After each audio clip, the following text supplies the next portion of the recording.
2017 সালে তৎকালীন আওয়ামী সরকার নির্বাচন কমিশন পুনর্গঠন করে এবং প্রধান কমিশনার হিসেবে নিয়োগ দেয় সাবেক আমলা আওয়ামী লীগের সভানেত্রী শেখ হাসিনার অজ্ঞাবহ এবং তার আনুগত্যশীল একজন ব্যক্তি নুরুল হুদাকে। নুরুল হুদা সাহেব তিনি ক্ষমতা গ্রহণ করে অর্থাৎ নির্বাচন কমিশনের প্রধান কমিশনারের দায়িত্ব পালন করার কালে তিনি বিতর্কিত নির্বাচন উপহার দিয়েছেন। স্থানীয় এবং সিটি কর্পোরেশন সহ বিভিন্ন নির্বাচন তিনি উপহার দিয়েছেন। সম্পূর্ণই ছিল এক ধরনের বিতর্কিত নির্বাচন। এবং তিনি 2018 সালে নির্বাচন দিলেন জাতীয় সংসদের, সেখানে নিশিরাতে ভোট হলো, যার ফলপ্রসূতে তাকে সবাই নিশিরাতের নির্বাচন কমিশনার হিসেবে পরিচিতি দিলেন বা তাকে সবাই জানেন ওই নামেই। তিনি সহ তিনটি নির্বাচন কমিশনের তিনটি প্রধান কমিশনারের বিরুদ্ধে গত কয়েকদিন আগে মামলা হলো। এই যে বিতর্কিত নির্বাচনের জন্য তাদের বিরুদ্ধে মামলা দায়ের হলো এবং ওই রাতেই নুরুল হুদা সাহেবকে কিছু মানুষ আটক করলো এবং তার গলায় জুতার মালা পরালো। মূলত বিতর্ক সৃষ্টি হয়েছে জুতার মালা নিয়ে। কেউ কেউ পক্ষে অবস্থান নিচ্ছেন যে জুতার মালা পরানো উচিত হয়েছে, কারণ আগামীতে কেউ স্বৈরাচার হবে না, আগামীতে এমন বিতর্কিত নির্বাচন দেওয়ার সাহস কেউ করবে না, এই মর্মে অনেকে এর পক্ষে অবস্থান নিচ্ছেন। আবার কেউ কেউ বলছেন যে এটা ঠিক হয়নি, মব জাস্টিস হয়েছে। বিএনপি সহ অনেকেই বলছেন এটা মব জাস্টিস হয়েছে। বিএনপি কেন বললাম, কারণ যে ব্যক্তিটির বিরুদ্ধে অভিযোগ উঠেছে, যিনি জুতার মালা পরিয়েছেন, তিনি স্বেচ্ছাসেবক দলের বলে পত্রপত্রিকায় এসেছে, ওই এলাকার মানুষ বলেছেন তিনি স্বেচ্ছাসেবক দলের নেতা। এবং স্বেচ্ছাসেবক দলের নেতা হওয়ার কারণে কিংবা অনেকে মনে করেন যে আগামীতে যেন কেউ এরকম বিতর্কিত নির্বাচন না করে, সেই সুবাদে তার পক্ষে অবস্থান নিয়েছেন। এবং অনেকে বলেছেন যে এটি ঠিক হয়েছে, কারণ বিতর্কিত নির্বাচনের মাধ্যমে দেশের গণতন্ত্র হরণ করা হয়েছে, মানুষের অধিকার হরণ করা হয়েছে এবং বাংলাদেশকে ফ্যাসিজমের দিকে নিয়ে যাওয়া হয়েছে ওই বিতর্কিত নির্বাচনের মাধ্যমে। এটা সত্য। কিন্তু মব জাস্টিসের বিরুদ্ধে আবার বিএনপি অবস্থান নিয়েছে। বিএনপি কেন্দ্র থেকে শুরু করে মধ্যম সারির অনেক নেতাই বলেছেন যে এটি মব জাস্টিস। এবং কি আজকে একজনে বলেছেন যে বাংলাদেশে নির্বাচন হচ্ছে না বিদায় মব জাস্টিস হচ্ছে। এবং রিজভী সাহেব তিনি নিজে বলেছেন যে আইনের লোক থাকা সত্ত্বেও, অর্থাৎ প্রশাসন ওখানে উপস্থিত থাকা সত্ত্বেও কিভাবে মব জাস্টিস হলো সেটি উচিত হয়নি। এই সরকার ব্যর্থ হয়েছে মানুষের নিরাপত্তা দিতে এবং বিশেষ করে আদালত পাড়ায়, এটি তিনি বলেছেন।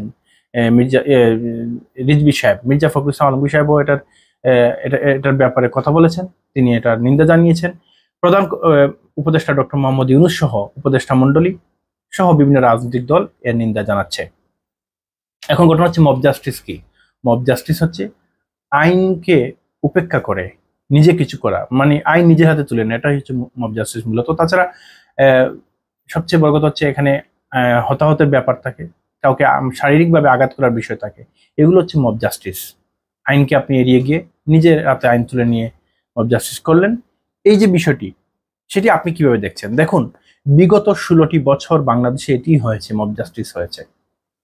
আইনের তোয়াক্কা না করে মানুষকে ফাঁসি দেওয়া হয়েছে, আইনের তোয়াক্কা না করে মানুষকে গুম করা হয়েছে, আইনের তোয়াক্কা না করে বাংলাদেশের নির্বাচন খেলা করে মানুষের গণতান্ত্রিক অধিকার, ভোটের অধিকার হরণ করা হয়েছে।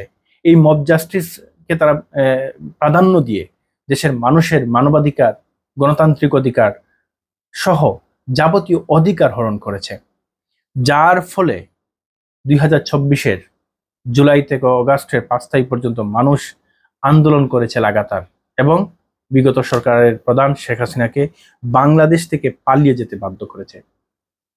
মানুষ কিভাবে প্রতিবাদ করেছে, কিভাবে গণ অভ্যুত্থান গড়ে তুলেছে সেটি দেখেছেন আপনারা সবাই। এর কারণ হচ্ছে এই যে আওয়ামী সরকার মানুষের বিরুদ্ধে জুলুম করেছে, নিজের হাতে আইন তুলে নিয়ে তাদের সন্ত্রাসী বাহিনী লেলিয়ে দিয়েছিল সাধারণ মানুষের বিরুদ্ধে। এবং কি রাজনৈতিক মতবিরোধ বা মত পার্থক্য যাদের সঙ্গে আছে তাদেরকে ফাঁসি দিয়েছে, তাদেরকে জেল জুলুম দিয়েছে, বছরের পর বছর জেলে রেখেছে, সন্তান সন্ততি পরিবার থেকে দূরে রেখেছে, যার পরিপ্রেক্ষিতে একটি গণ অভ্যুত্থান তৈরি হয়েছে এবং আওয়ামী সরকার পালিয়ে যেতে বাধ্য হয়েছে। বাংলাদেশকে নতুন করে গড়ে তোলার স্বপ্ন দেখছে মানুষ। এই সময় এসে প্রায় 7 থেকে 8 মাস পর বা 9 মাস পরে, গণঅভ্যুত্থানের 9 মাস পরে এরকম মব জাস্টিস কোনো অবস্থাতেই কামনা নয় কিংবা কাম্য নয় এবং এটি সম্পূর্ণরূপে বেমানান। কারণ যখন গণ অভ্যুত্থান হয় তখন অনেক কিছু হয়েছে, মানুষকে এভাবে এরকম আচরণ করা হয়েছে, কাউকে জেলে দেওয়া হয়েছে, হতাহত করা হয়েছে, তখন তো কেউ প্রতিবাদ করেনি, কারণ তখন একটি গণ অভ্যুত্থান গঠিত হয়েছে। তাকে আওয়ামী সরকারের প্রধান, যিনি প্রধানমন্ত্রী শেখ হাসিনা সাবেক, তাকে পালিয়ে যেতে বাধ্য করা হয়েছে এবং তিনি পালিয়ে গিয়েছেন, সেটি সঠিক ছিল। তখন যদি তাকে ওখানে মানুষ পেত তখন হয়তো মারতো, সেটা সঠিক থাকতো, হয়তো হতো।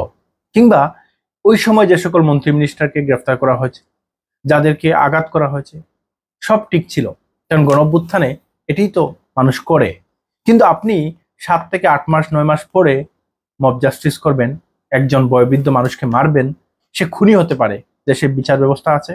আপনার দেশের যদি বিচার ব্যবস্থার উপর বিশ্বাস না থাকে, আপনি যদি আইন নিজের হাতে তুলে নিতে চান, তাহলে আপনি এটা করতে পারবেন, তখন আপনি অপরাধী হবেন এবং আপনি অপরাধী হয়েছেনও। কিন্তু যদি আপনি দেশের মধ্যে শান্তি শৃঙ্খলা বজায় থাকুক এটি চান, কিংবা দেশে মব জাস্টিস হোক সেটা চান না, অথবা দেশে বাংলাদেশের মানুষ যেটি আকাঙ্ক্ষা করেছে যে নতুন বাংলাদেশ গড়বে, যেখানে কারো উপর জুলুম করা হবে না, কারো উপর অন্যায় করা হবে না, কাউকে জুতাপেটা করা হবে না, কাউকে ফাঁসি দেওয়া হবে না, কাউকে হত্যা করা হবে না, কাউকে আহত করা হবে না, কারো চোখ উপড়ে ফেলা হবে না, কারো হাত পা কাটা হবে না, তাহলে আপনাকে অবশ্যই মব জাস্টিসের বিরুদ্ধে কথা বলতে হবে। আপনি আবেগ দেখালে চলবে না। যদি আপনি আজকে বলেন যে ও এটা করেছে, ওরে মারতে হবে, এগুলো হচ্ছে সন্ত্রাসীর ভাষা, এগুলো হচ্ছে সন্ত্রাসীর কথাবার্তা। আপনি বাংলাদেশকে আর সন্ত্রাসীর দিকে ঠেলে দিতে পারেন না। আপনি যেই হন না কেন, বাংলাদেশের শান্তি শৃঙ্খলা এবং বাংলাদেশের আইন কানুন মেনেই চলতে হবে। এই আইন কানুন মানার জন্য, দেশের মানুষ শান্তিতে বসবাসের জন্যই তো গণ অভ্যুত্থান তৈরি হয়েছে। তাহলে নতুন করে এই যে মব জাস্টিস, সেটা কেন হচ্ছে? আইন শৃঙ্খলা বাহিনী বা কেন এটা নিয়ন্ত্রণ করতে পারছে না?